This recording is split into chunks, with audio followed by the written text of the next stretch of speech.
ఇక నీకు మిగిలింది భగవత్ ప్రార్థన ఒక్కటి. అవును, నాకు మిగిలింది భగవత్ ప్రార్థన ఒక్కటి. ఆ భగవంతుణ్ణి గురించి ప్రార్థించవలసింది.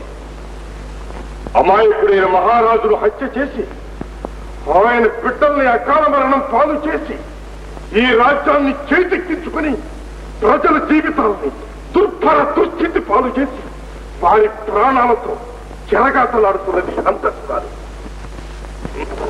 ఆమె ఆజ్ఞల్ని గుడ్డిగా పాలించదనే పరమావధిగా పెట్టుకున్నావు నీవు. ఏనాటికైనా సత్యం తెలుసుకుని మిమ్మల్ని అంతం చేసే శక్తి సంకల్పం ఈ ప్రజలకు ఇవ్వాలని ఆ భగవంతుణ్ణి ప్రార్థిస్తున్నాను. నరకండి పొగరుబోతుని.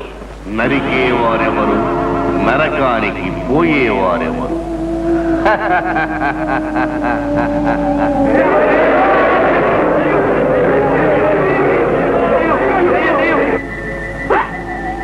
నువ్వా? అవును, నేనే. నీకు ఎన్ని అవకాశాలిచ్చినా, నిన్ను ఎన్ని విధాల బెదిరించినా నీ తప్పుడు బుద్ధులు దారికి రాలేదు. ఆఖరి ఈ ప్రజా సేవకుల్ని బహిరంగంగా నరికించటానికి పూనుకున్నావు. మొండి శిఖండి. సేనాధిపతి, ఈ దయ్యాన్ని నీ తండ్రిని గాయపరచటానికి పూనుకున్నావా నాయనా?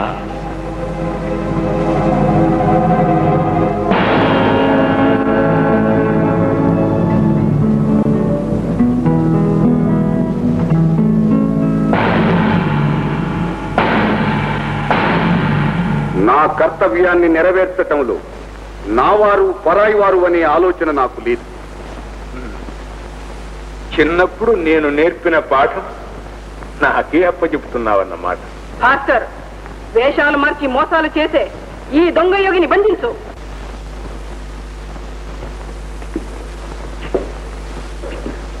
ప్రజలారా, అహోరాత్రులు మీ కొరకే కష్టించి ఎన్నో సాహస కృత్యాలకు పూనుకొని ఆఖరుకు తన ప్రాణాలు సహితం బలి ఇవ్వడానికి సిద్ధపడిన ఈ ప్రభాకర్ మరెవరూ కాదు, మీ యువరాజు.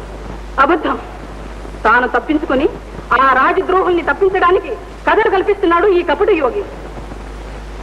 మీ మహారాజు వద్ద ఒక సామాన్య నర్తకిగా ప్రవేశించి మాయోపాయంతో వారిని వశం చేసుకుని మహారాజుని మహారాజ వంశాన్ని కూకటి వేళతో పెళ్లగించాలని కుట్రలు పన్నింది ఈ టక్కులాడి చెంచల. అబద్ధం, శుద్ధ అబద్ధం. సేనాధిపతి, అన్యాయాలు కల్పించే ఈ మర్మయోగి నోరు మూయించు. విన్నావా చెంచల? ప్రజల ఉత్సాహం పొంగి పొర్లుతున్నది. నిజం తెలుసుకోవాలని వారు తహతహలాడుతున్నారు. ఇంక నీ అధికారులెవ్వరూ వారి ఉత్సాహాన్ని అడ్డలేదు. ప్రజలారా, మీ మహారాజు ఏ విధంగా మరణించింది నేను చెప్తాను వినండి. ఒకనాటి రాత్రి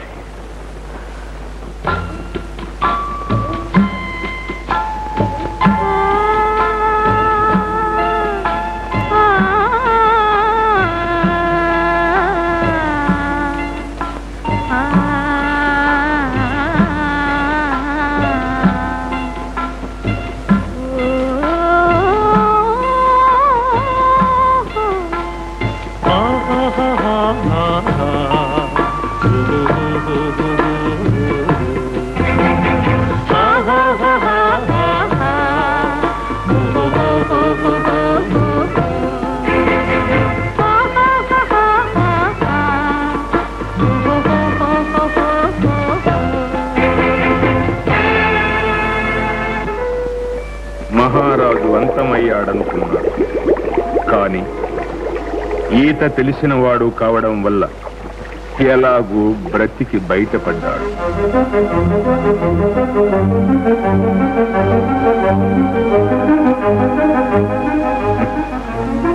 చెంచల దుర్మార్గాన్ని దుర్బుద్ధిని గ్రహించినవాడు కావడం వల్ల పిల్లలకు ఏ ప్రమాదము కలుగకుండా ఆ రాత్రే వాళ్లను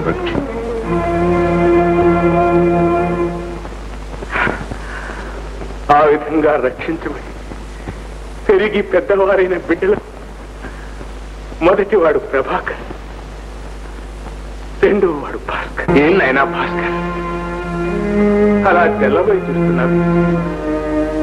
ఎవరినైతే నీ విరోధిగా భావించి బంధించాలని ప్రయత్నించావు ఆ ప్రభాకర్ నీ అన్నయ్య నాయన.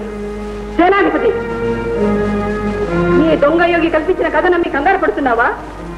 పూజా పునస్కారాలు చేసి పరమ భక్తుడులా నటించి నమ్మకం కలిగించి ఆదరించిన మనకు ఎదురైన ఈ ద్రోహి దుర్మార్గుడు ఇతని మాటలు నమ్ముతావా? ఎవరితను, ఎక్కడి నుంచి వచ్చాడో, ఏంటి ఇతని పుట్టుపూర్వోత్తరాలు? భాస్కర్, అదే ప్రశ్న నీ మహారాణిని అడుగు.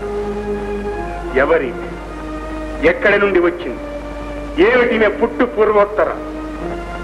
సరే, మహారాజు బ్రతికున్నాడని ఇంత నమ్మకంగా చెప్తున్నారే, ఇప్పుడు ఆ మహారాజు ఎక్కడున్నట్టు? భాస్కర్, సరైన ప్రశ్న వేశావు. ఏ దొంగ యోగి, బదులు చెప్పు. మహారాజు ఏమైనట్టు? నా ప్రభు, నా భర్త ఎక్కడున్నట్టు? ఏం మాట్లాడరే? ఎలా మాట్లాడతాడు? అవసరానికి అబద్ధాలు కల్పించే దొంగ ద్రోహి. మహారాణి, అధిక ప్రసంగం చేయకు. మహారాజును ఇప్పుడు ఇక్కడ నీ ఎదుటకు రప్పించమంటావా? ఏమిటిది? కళ్ళారా చూశాను మహారాజు నీటిలో మునగడం. మహారాజు చావలేదు. లేదు, మహారాజు మరణించారు. వంచకి. అయితే చూడు మహారాజు.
తమ్ముడు,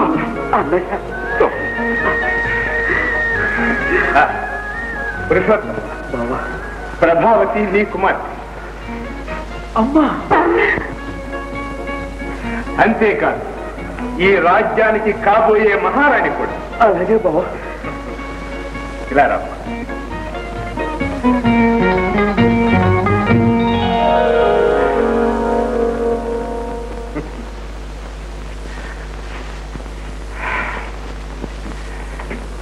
ప్రియమైన ప్రజల, ప్రభువు కావలసిన వాడు ప్రజల కష్టాలు తెలుసుకోవాలని, ప్రజాసేవే తన వజ్రాల వంటి ఈ వీరులిద్దరిని సగర్వంగా మీకు సమర్పించవలనని ఇంతకాలం ఈ రహస్యాలన్నీ దాచాం. ఇక మనందరికీ